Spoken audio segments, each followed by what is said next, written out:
உழைப்பறிஞர்களுக்கு சார்பிலே இன்றைக்கு காலவரையற்ற உண்ணாநிலை போராட்டத்தை இங்கே துவங்கியிருக்கிறோம்.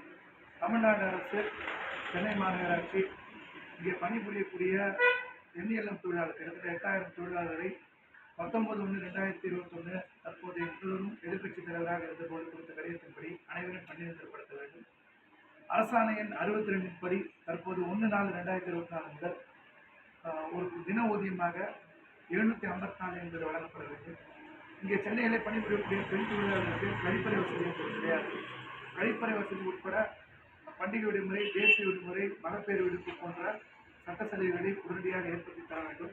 மக்கள் தொகைக்கு ஏற்ப காலி பணியிடங்களை நிரப்ப வேண்டும் என்ற கோரிக்கைகளை முன்னிறுத்தி அனைத்து தொழிலாளரின் தூய்மை பணியாளர்களையும் பணிநிறுத்தப்படுத்த வேண்டும் என்ற கோரிக்கையோடு மட்டுமில்லாமல் இன்றைக்கு 4, 5, 6, 7, 8 இது ஒப்பந்தம் மையப்படுத்த சென்னை மாநகராட்சி முயற்சித்துக் கொண்டிருக்கிறது. அதிலும் குறிப்பாக 24/6/2024 அன்று சென்னை மாநகராட்சி மண்டலம் 5, 6 தனியாருக்கு விடுவதற்கு தீர்மானம் போட்டிருக்கிறது. அந்த தீர்மானத்தை ரத்து செய்ய வேண்டும்.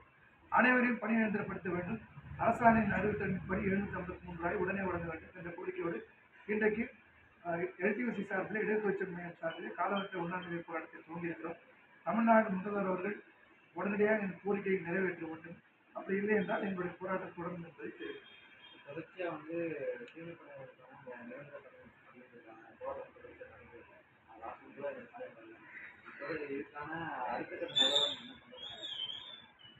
ஏற்கனவே குறைந்தபட்ச சம்பளம் 391 ரூபாயிலிருந்து 687 ரூபாய் போராட்டம் பண்ணி சென்னை உயர்நீதிமன்றத்துக்கு சென்று நாங்கள் வாங்கியிருக்கோம். இப்போ 754 ரூபாய்க்கு சென்னை உயர்நீதிமன்றத்தில் உத்தரவு வாங்கியிருக்கோம். நீதிமன்ற அவமதிப்பு வழக்கு போடுறோம். கடுமையான போராட்டங்களுக்கு பிறகு தான் இன்றைக்கி சம்பளம் 11,000 ரூபாய் கிட்ட தூய்மை பணியாளர் ஏறி இருக்கு.